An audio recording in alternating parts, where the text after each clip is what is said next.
On today's episode of Locked On Wild, we take a look at three things to pull from the 5-3 win over the Pittsburgh Penguins last night, including Freddy Gaudreau getting some good rhythm in and not resting on your laurels.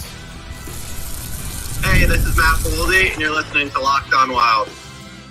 You're Locked On Wild, your daily podcast on the Minnesota Wild, part of the Locked On Podcast Network, your team every day. What's happening, everybody? Welcome into another episode of Locked On Wild, your daily Minnesota Wild podcast. Part of the Locked On Podcast Network, we are your team each and every day. We thank you for making Locked On Wild your first listen each and every day as well. Make sure you subscribe on YouTube and your favorite podcast platform so you don't miss out on any new episodes throughout the week. Today's episode of Locked On Wild is brought to you by FanDuel. You can start the season with a big return on FanDuel. New customers can place a $5 bet, and you'll get started with $150 in bonus bets if you win your first $5 bet. Visit FanDuel.com to get started. On today's episode of Locked On Wild, we take a listen to some key themes from John Hynes' post-game presser after the Wild beat the Pittsburgh Penguins 5-3 to finish off their 7-game road trip at 5-1-1. We'll talk about the recent play of Freddy Gaudreau, getting some good chemistry in with Foligno and Yakov Trenin, as well as the rigorous training camp, setting the Wild up for some good early season success, and why just because it was easy on the road doesn't mean it's going to just translate at home. We'll talk about all that here today. My name is Seth Toupal, host of Locked On Wild since 2021, credentialed media member, and a solid finish to the road trip. The Wild beat the Pittsburgh Penguins. Now, they did have to come from behind, multiple goal deficit in the first period, but the Wild battled back to tie things. They added 2 goals in the second. Pittsburgh cut it to 4-3, but the Wild got the clincher goal courtesy of Kirill Kaprizov, who now has 18 points in 9 games, by the way. So he's off to a pretty darn good start so far this season. And the thing that I want to start with is another player that really keyed in the win for the Wild against Pittsburgh. Obviously, Marc-Andre Fleury and net had some really good moments. Kirill Kaprizov had another monster game, but Freddy Gaudreau continues some really solid play over the last few games since he bumped up to the third line with Foligno and Yakov Trenin. And so let's hear what John Hynes has to say about that combination and about how Freddy Gaudreau has been able to complement what Foligno and Trenin are looking to do when they're on the ice. And obviously Freddy Gaudreau, who, has always said he idolizes Marc-Andre, for him to have such a huge game. Yeah, what a great night for that. Obviously with Freddie's respect for Flower is great and really good for Freddie. I think his game's been really coming, and he stayed with it even though he didn't get some points. He's a guy that can score and likes to score, and but his game's really been solid, and it's nice to see him come up big for us tonight. What do you see the difference? Put him on that line, John. What makes you want to elevate him to Foligno and Trenin? That was happened during this trip. Yeah, just I thought his game was trending in the right direction, and we were trying to find a good combo. We were working with Trenny and Moose a little bit on their game, and then I just think Freddie, with the 2 big guys going through there, he's been great on breakouts, good center support. I think he can bring the puck up to help get those guys up and out of the zone, and then I just think his smarts to play with those 2 guys helps his ability to score. But the thing I probably like most about his game, even versus compared to last year, is there's speed. I think his competitiveness and puck battles are there, and it seems like it's been a good fit. And that line's come up big in the last couple of months. That line continues to put together some really solid numbers. You look at where this Minnesota Wild team is at right now. Now let's start with the expected goals so far this season amongst Minnesota line combinations. We'll set it at 36 minutes. We'll set it at 30 minutes because the Foligno, Gaudreau, Trenin combination has now played the 3rd most minutes on this Wild roster. Kaprizov, Rossi, Zuccarello way out in front with 111.2 minutes of ice time together. And they come in with an expected goals percentage of 50%. The expected goals for is 4.8. The expected goals against is also 4.8.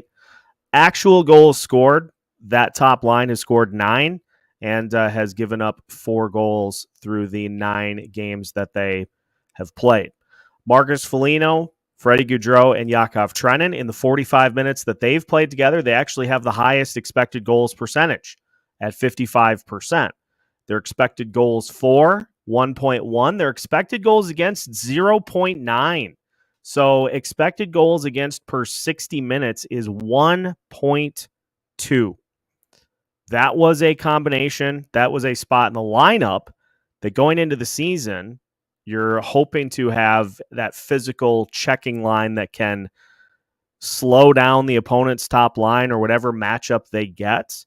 And through the 45 minutes that combination has played together, they have certainly done that. And as far as actual goals go, they've outscored their opponents in 8 games 3-1. So they have a goals for per 60 minutes of 4 and a goals against per 60 minutes of 1.33. And their goals percentage, 75%. Again, anytime that line is on the ice, if there's a goal that's scored, 75% of the time it's going to be by the Minnesota Wild, which is pretty darn good. And all of those top 3 lines have at least 3 goals for, and in the case of Foligno, Gaudreau, and Trenin, just the 1 goal against. But Johansson, Eriksson, and Boldy, 5 goals for, 2 goals against. And Kaprizov, Rossi, Zuccarello, 9 goals for and 4 goals against. So those combinations are doing a good job of not only putting the puck in the net, but also being able to hold opponents from scoring when they're out there on the ice. And this was the formula that the Grief line used when they were at the height of their powers, was limiting goals scored by opponents and helping to really pad that goal differential. The goal differential for the Grief line in 2021-2022, in 430 minutes together, they outscored opponents 25-5. And so just 5 goals against in 430 minutes on ice, 0.7 goals against per 60 minutes, just some insane numbers for that trio. And so far, it's early, but the returns for that line have been good. But I liked how John Hynes classified it, that a lot of the success is that Freddy Gaudreau has just found where he fits in between those 2 big bodies of Foligno and Trenin as the guy that can help kind of set everything up. Foligno is obviously a net front, battle behind the net type of a player. And so Freddie being the one to just make the plays and to set things up has, I think, been a really good combination for the Minnesota Wild so far this season. What will happen when Ryan Hartman is ready to return? That remains to be seen, because you'd hate to break up a combination like that is having as good of success as they are, and see some of those numbers start to dip, because Marcus Foligno's play has been really good over the last handful of games. And Freddy Gaudreau, I believe the first game in which he was moved to the third line was the 19th against Columbus.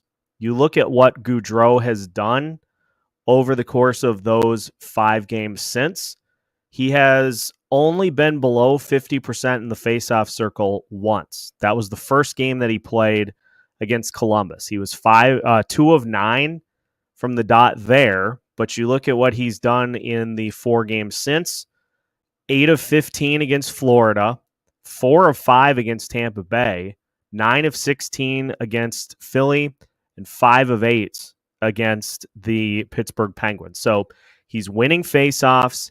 He's helping get things set up for Foligno and Trenin. And in the case of the Pittsburgh Penguins, when left alone in that left faceoff circle, he's taking advantage and letting it rip. So some nice confidence for Freddy Gaudreau over the last few games. And I think he has settled in quite nicely on that third line. We'll see what happens when Hartman's ready, but for now, that combination has been pretty darn good over the course of these last few games. Now, obviously, it was Marc-Andre Fleury night, and we talked a bunch about Fleury. And I think what we're going to do is we're going to do another separate episode about more of the reaction from Marc-Andre Fleury night and what Fleury was able to do to help the team win and to finish the road trip strong. But I thought John Hynes had a couple of interesting things that he said in regards to going from the road back home that I really wanted to key in on here for the rest of today's show.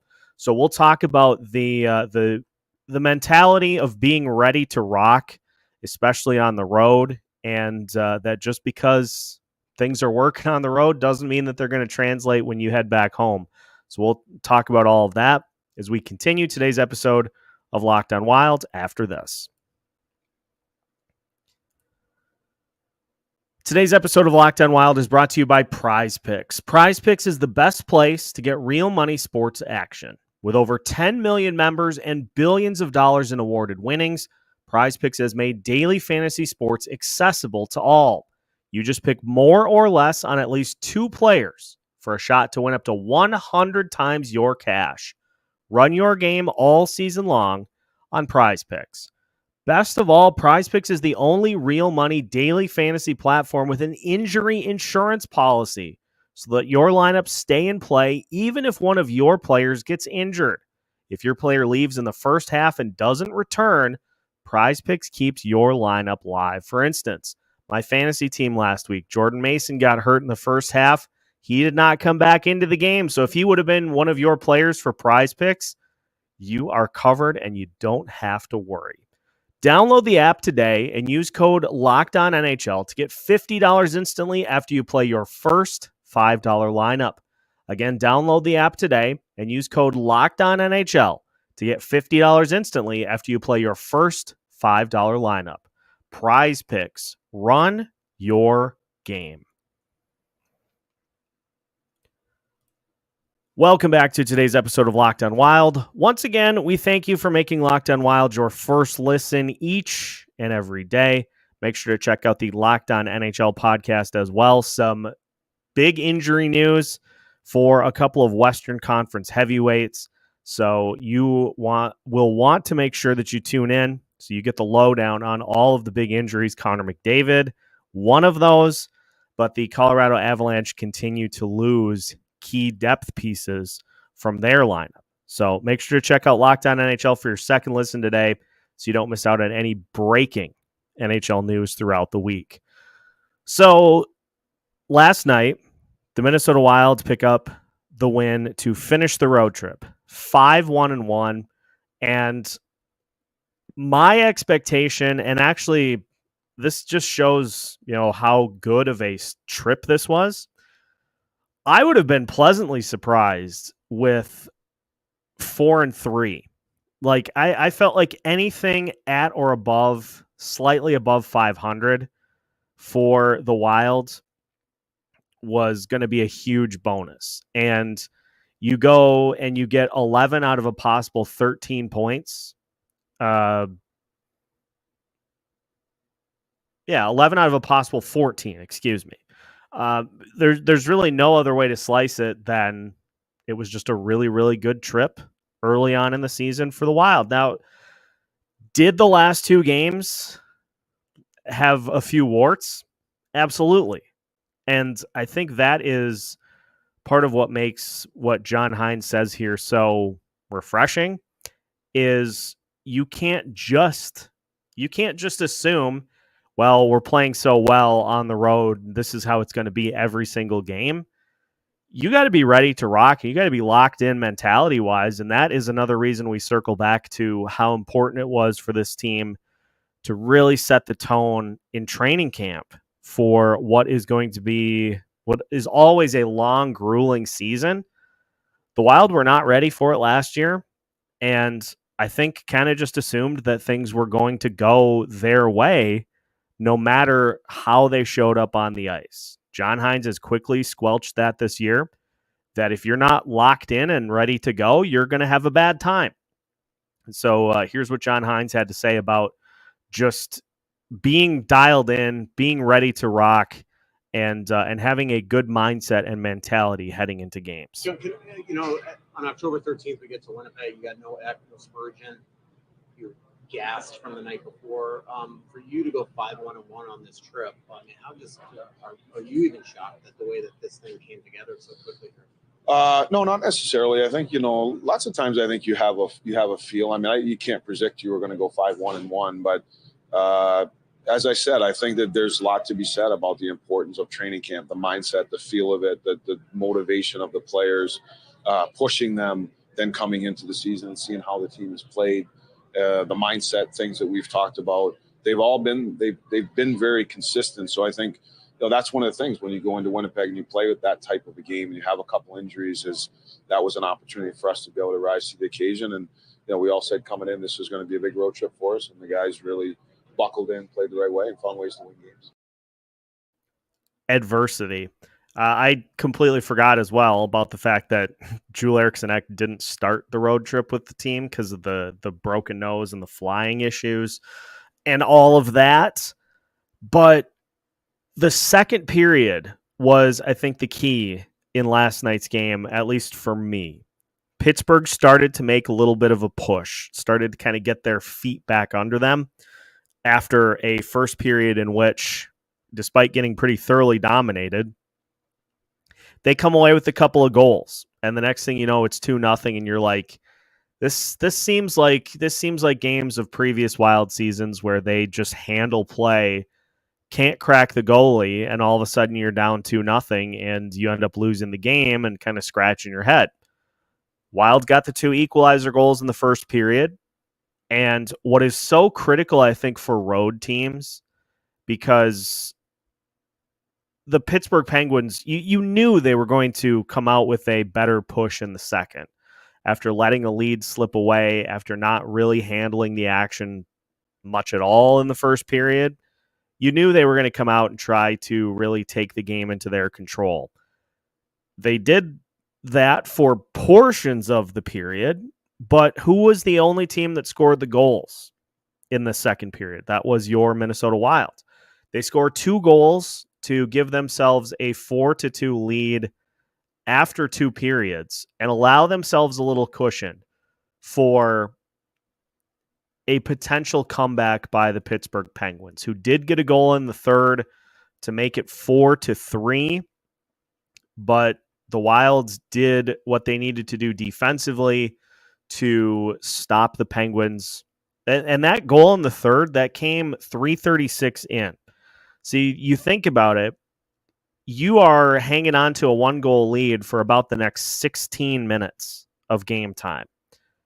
And the Wild did enough defensively to prevent the Penguins any further opportunities to score. But like we talked about last night, Marc-Andre Fleury made some key saves. The Wild did a really good job of helping him out after the initial saves were made. I think of the loose puck that Freddy Gaudreau picked up on the left side of the net after Fleury was over on the right side of the crease, tending to a shot attempt from that way.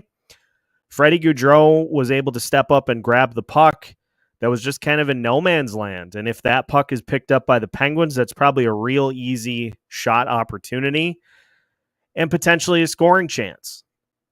So on the road, getting the separator goals to give yourself a cushion for the expected push from the home team is exactly what you got to try to do to come away with wins. That's what led to early success on the road up until the Flyers debacle.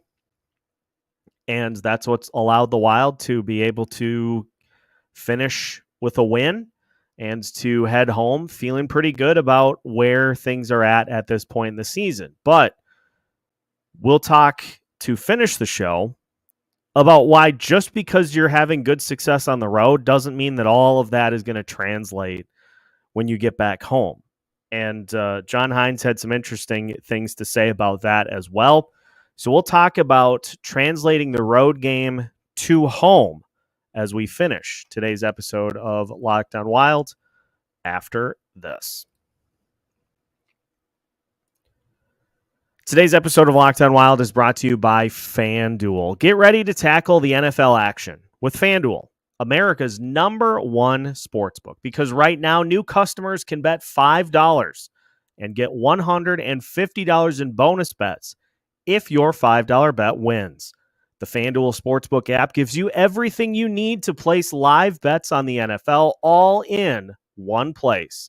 So when you get a hunch in the middle of the game, you can check out the latest stats, view live play-by-play, and so much more on the same page where you place your bets. Just visit FanDuel.com to join today, and you'll get started with $150 in bonus bets if you win your first $5 bet. That's FanDuel.com. Never waste a hunch and make every moment more with FanDuel, an official sportsbook partner of the NFL. Final segment of today's episode of Locked On Wild. Once again, we thank you for making Locked On Wild your first listen each and every day. Make sure to check out the community tab on YouTube, as well as Locked On Wild on X. We have voting underway for the Locked On Wild Player of the Month for October. Zach and I will be recording the November schedule preview, as well as taking a look at the top performers from the month of October. But we're giving fans an opportunity to cast their votes as to who they think should be the player of the month. The 4 finalists are Filip Gustavsson, Matt Boldy, Matt Zuccarello, and Kirill Kaprizov. So go vote in either of those spots for who you think should be player of the month for October. Speaking of, the end of October means that the end of the 7-game road trip is finally here, and the Wild will finally be back at the XL Energy Center for at least a couple of games before they head out on the road once again. The Wild play 3 straight at home, and then they go on the road, including a couple of late games back-to-back against San Jose and Anaheim, before finishing off with Chicago on Sunday the 10th, and then coming home on Thursday and Saturday the 14th and the 16th. John Hynes was asked if all of the success that has happened so far on the road is going to be easy to translate into wins at home, if you can kind of replicate that same style to pick up wins in front of the home fans, and he had an interesting response. Yeah, win on the road. Can this set you up at home for success too? And this going to be a springboard? Okay, that's fine. You know, I don't think that the end results will set us up. I think it's nice that we can get home. The guys can have a day off, but I think then it comes back to of why are we having success, right? It's getting back to that. Just because we won on the road doesn't mean we'll win at home. It's going to be the mindset and the way that we play, and that's the most important thing now. You have to approach the home games almost the exact opposite as you do on the road, because if you think about this, the Minnesota Wild on Friday against the Tampa Bay Lightning, the Lightning are going to come in and try to take the fans out of it from the get-go. So that bullet point, starting strong and starting fast and being able to get 1 or 2 goals on the board, in that instance, that lines up for the home and the road team. Super cliche, I know, but that is one instance in which it lines up. But you're now playing at home, and you're trying to get the home fans excited and engaged in the game from the get-go, so that the opposing team kind of realizes, hey, it's not our night tonight. We're going to have to just regroup and try to go get the next one. You have a much better chance of showing the road team the door early, because any bit of momentum, if you're a road team, is going to quiet that home crowd. Goals in the second period against Pittsburgh, you're going to take the crowd out of it entirely. But anytime the home team does anything to pull back into the game, they get the crowd on their side, and they start to They start to feel that energy and to feed off of that energy. So if you are the Minnesota Wild at home, you're going to want to get an early goal to try to get the crowd feisty and engaged in the game. And if you are the home team, you're expecting an early push in the first period from the road team to then have you come out and start throwing fists and swinging and trying to really push that back in the second. So the approaches are opposite, but I think the thing that John Hynes has really emphasized from the get-go this season is you can't take anybody for granted.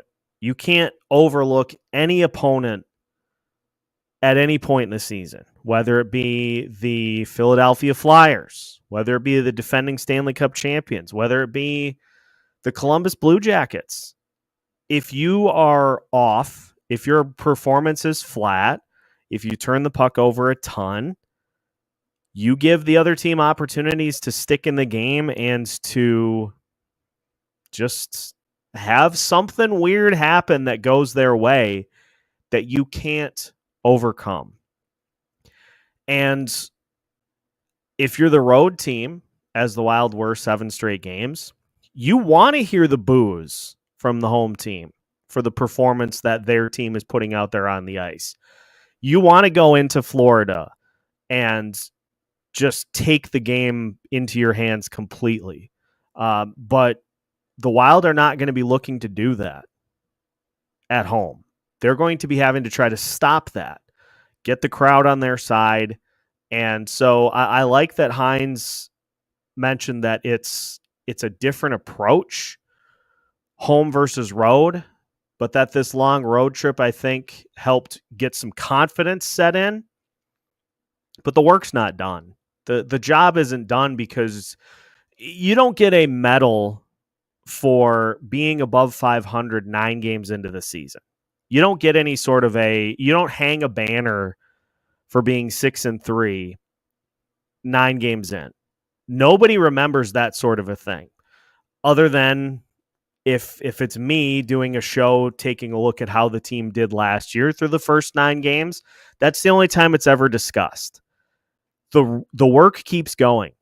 The journey continues, and game number 10 is as important as game number 9 was. And now you are to the point where you're finally an eighth of the way through the season, but you still have 7/8 of the road to go. So I like that Hines is really emphasizing that the team needs to be locked in and ready, no matter where they're playing or who they're playing, because things are going to go wrong throughout the course of the season. There are going to be games that you feel like you have really, really solidly in control that spiral out. There are going to be some games that you feel like we've got no chance in this game, and all of a sudden a couple things go your way, and the next thing you know, you've come away with an improbable victory. But if you keep that even-keeled mentality, that level mindset is what I'm going to use as the phrase. If you keep that level mindset, whether you're up 5-1 or whether you're down 5-1, you are going to be much better equipped to handle falling behind 2-0 and saying, we just need to keep playing our game and we're going to get opportunities to get right back in this. If you're up 4-1, we just need to keep pushing so that we can add to this lead and we don't allow our opponent any momentum to try to get back into this game. There have been a couple of instances against Seattle and against Philadelphia where Seattle just kept fighting right back in, despite the Wild offense doing really good things in that game. They just kept fighting their way back in and ended up being able to win that game in a shootout. Philadelphia, you start off rough, give up a couple of goals, but you battle your way back, and then Philly just takes control of that game in the third. Those games that are up for grabs, if you are where you need to be mentality-wise and mindset-wise, and you treat it more like business, you're going to put yourself in position to steal a few of those back as the season unfolds, and to just continue to put points on the board and continue to build off of what has been a really good start to the season. There's no reason that this can't continue with what we've seen from the Wild so far, but it's on them to do it. They are going to be best served continuing to take games into their own control, as opposed to something that I think previous Wild teams have tried to do a little too much, is relying on the other team to make mistakes. Take the game into your own control, take care of your business, and the wins will just continue to stack up. That will do it for today's episode of Locked On Wild.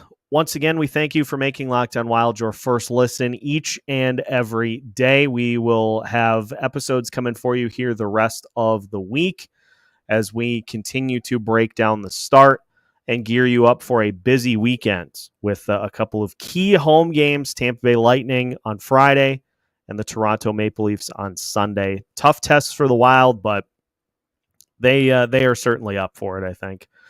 So we'll see how things play out there. Make sure to subscribe if you have not already on YouTube or your favorite podcast platforms so you don't miss out on any new episodes throughout the week. Locked On Wild has you covered with new episodes every Monday through Friday as part of the Locked On Podcast Network.